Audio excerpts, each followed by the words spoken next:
Bit of a sad human interest story. I mean, most of the human interest stories we talk about are sad. Unfortunately, it's how politics tends to be. I'm sorry. I wish there were more good stories. Alabama mayor and pastor dies after trans online persona outed by conservatives. So this queen, if I may say so, like to wait. Is there not a picture of? Hold on. You're not going to post what they looked like all done up. Is that insensitive to post that? I thought she looked good. You know, got kind of a Fred Flintstones fit going on, you know? I mean, it's not my fashion, but I don't know. I mean, full context in the story, I guess. Basically, Alabama mayor outed as trans by conservatives killed themselves. I mean, they say dies here, but they committed suicide. Dies is kind of ambiguous. I don't know why they would go with that in the title. Maybe it's just less evocative. He was outed, and then just a few days afterwards, there was a welfare check done on him, a bit of a low stakes car chase. Then he shot himself. She shot herself. I don't know if it was an online persona or if they were actually trans. Okay, there's a lesson to be learned here. I mean, obviously, one of it is like the point of outing people. People don't like think of this as much these days because the world has changed so much. But being outed used to be like a universal threat against queer people.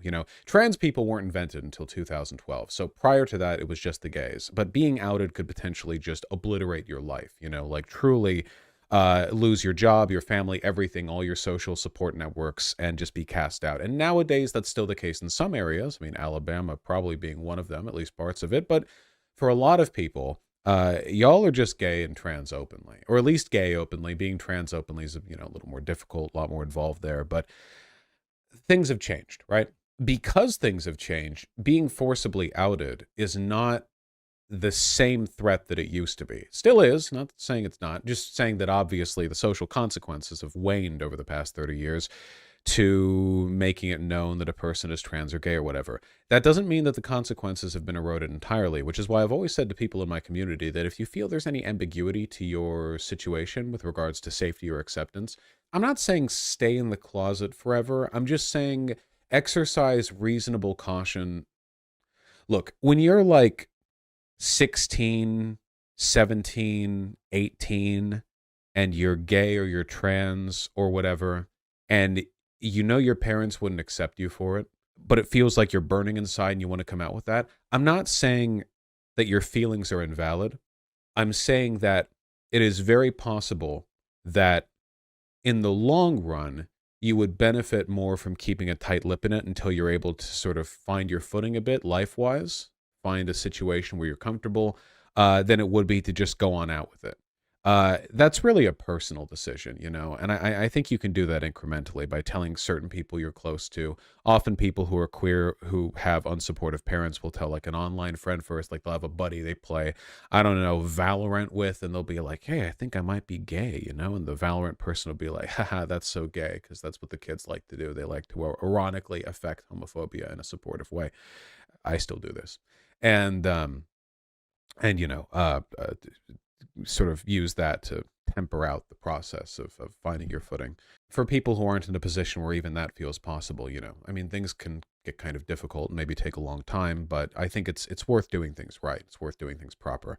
Obviously, can't really help this guy in retrospect. I don't know what personal circumstances would have led them to kill. I'll just go with them, I guess, because again, I don't know if it's a trans persona or if they were actually trans, because it's like the different. It's gender is complicated. Okay, go to college. My guess personally is that this person had a social life, probably especially because they're an Alabama mayor, which made being known for having a trans online persona sort of intolerable to them, and they took their own life. There's a lot of shame associated with, I guess, the persona or the identity that would have led them, down this path, which is very sad. Because this is the goal with outing, right? Like this is why people did it back then and now. Like they want outcomes like this. Obviously, I think that I don't know. I assume this person was probably conservative leaning. Again, Alabama mayor. I don't know that for sure. I think that a lot of people are like this, though. I've said this before, but like, how all Nazis are pedophiles? I say this jokingly, kind of, not really. I don't really say it jokingly. I kind of mean it. But there is a very strong overlap online between people who like preach the value of a white ethno state and people who think that they should have like a 16-year-old pregnant trad wife or whatever. Or like if like the lolicon accounts on Twitter where they're all be named like Cunny 69 or something and they're all neo-Nazis or whatever.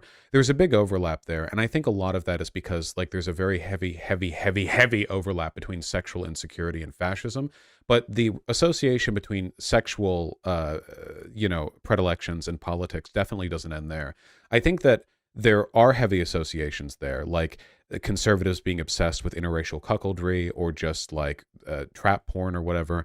And I think that as a consequence of this, if you could like look into the mind of every conservative or just everyone, honestly, just everyone, I think that you would find that there are a lot more gay and trans people, or at least gay and trans leaning people than you might think, right? Like it's like a Kinsey scale thing, you know? If you just go day to day and you walk around town and you interact with people and like everyone's front facing, you see their face, you see their name, everyone's got their social security number printed on their forehead. I don't think you'll find that many gay people, like not that many, even in cities. Most people will be straight. But online, through the veil of anonymity, a lot of gay shit going on. Even so-called straight people, straight guys love dicks. I can say I used to think I was straight, and I thought dicks were great back then too. I suppose that doesn't mean very much coming from me. Seriously, like I think that when people are a little more comfortable, a little more anonymous, people are usually more comfortable exploring.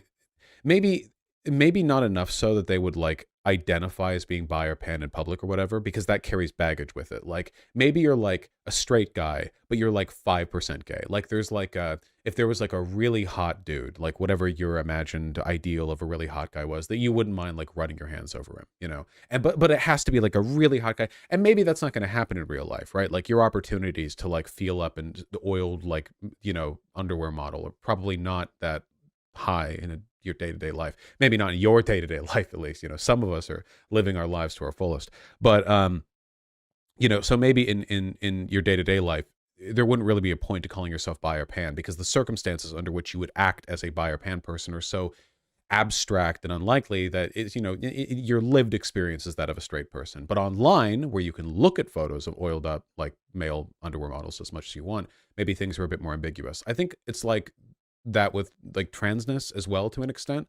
Like if you can imagine kind of a spectrum with comfort on being presenting as like a guy or a girl, right? Like not that many people are trans, okay? But I bet you that if you could be psychic and you could read a bunch of people's minds, I bet you that a lot of guys who are authentically cisgender, like genuinely, like I'm not questioning the fact that they're cis or whatever, but I bet at some point in their life, for some reason or another, a decent number of them would have pretended to be a girl online.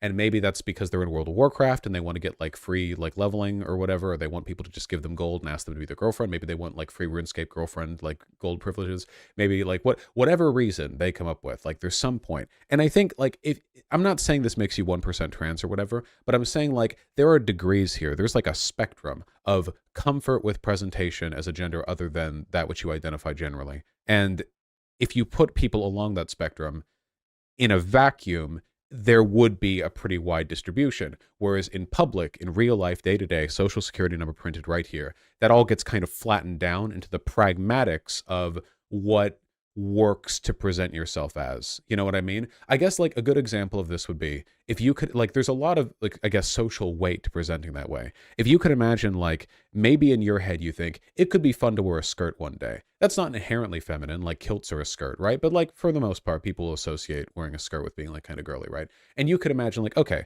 I like wearing regular guy clothes 99% of the time. But for the 1%, maybe that would be the day I feel like wearing a skirt for some reason. Because I don't know, I feel like it works with this outfit that I'm wearing or something. But if you actually did that in public, that would invite a lot of questions, right? Like if you actually wore a skirt in public, like, your friends and family would be like, whoa, what's going on here? And it would be like a conversational point and people would like get, like want to talk about it. And in your mind, you're just thinking, no, I just like the one day I just like, because in your mind, it's like, oh, I wanted to wear a hat one day. I wanted to wear a skirt one day. But because of the social associations of wearing a skirt being associated with like femininity, it's like, oh, now it's a whole thing.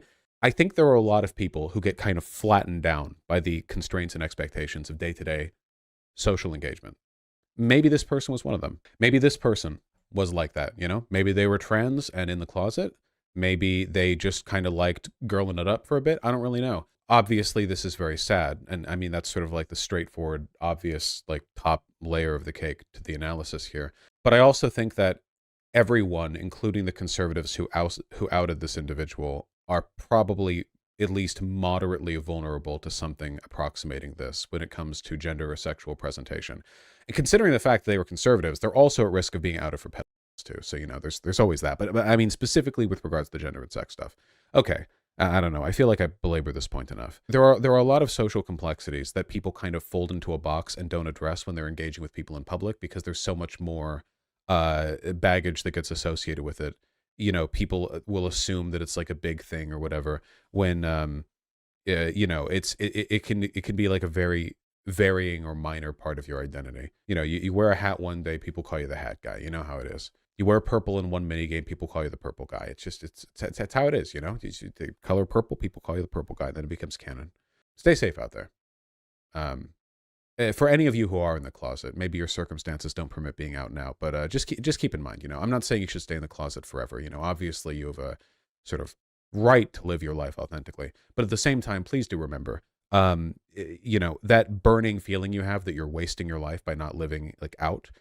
You know, it's good to be out when you can, but it pays to do it right. To do it safely. You can get a lot more from that, I feel. So just exercise some caution. If nothing else, the good news being the past couple of years have shown that Republicans' efforts to make a culture war out of the identities of trans people has actually not worked well for them. It's been backfiring pretty severely. So, there's some positivity there, I guess.